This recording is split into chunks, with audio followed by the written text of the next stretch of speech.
In 2005, Condoleezza Rice became the first female African-American Secretary of State. Well, now her memoir of President George W. Bush's administration, No Higher Honor, has just come out. And CBS News Chief White House correspondent Norah O'Donnell sat down to speak with Rice about her time in President Bush's inner circle.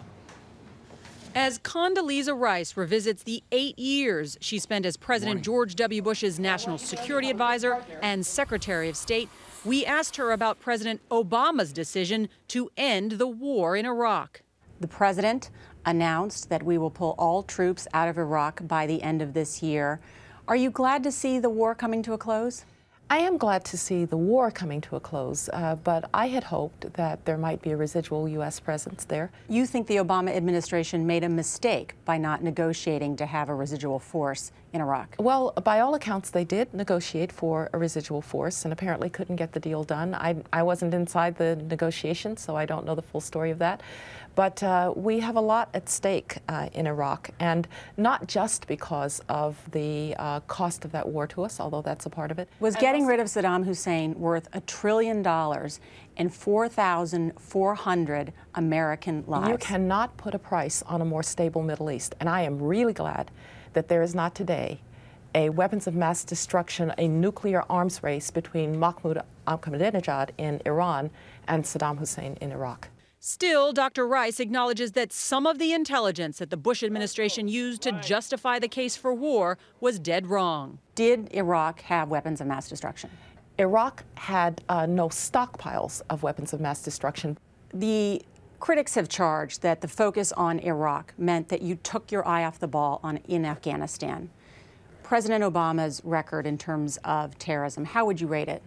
Well, President Obama has built very well on the legacy and the institutions and the mechanisms that President Bush left him. But when you look at the numbers, would you give President Obama credit? He has killed more al-Qaeda leaders in 3 years in office than President Bush did in his entire 8 years in office. Well, of course, the important thing is that we were able to capture their field generals. And people like Khalid Sheikh Mohammed were able to tell us how al-Qaeda operated. We were much safer at that point. But you have to give Obama credit. I mean, he helped catch Osama bin Laden. I've just said he's done very well in using the mechanisms and the information that was left to him. But President Obama ran and campaigned for election, saying that he was going to focus on Afghanistan, where the real threat of terrorism was. In the end, he killed Osama bin Laden. There were more drone attacks in the first year of the Obama administration than in the entire Bush administration. How can you not say that President Obama deserves credit for ramping up the war? I've just said that he deserves credit for what he has done on the basis of mechanisms that were left in place for him. There would have been no drones had not President Bush, in fact, authorized the creation of the armed drones that he now uses. There would have been no information about where Osama bin Laden was had it not been for the courier that was identified in 2007 that led us to Osama bin Laden. In order to win a complicated war like this, one has to be consistent and persevere. And that's what this is a story of.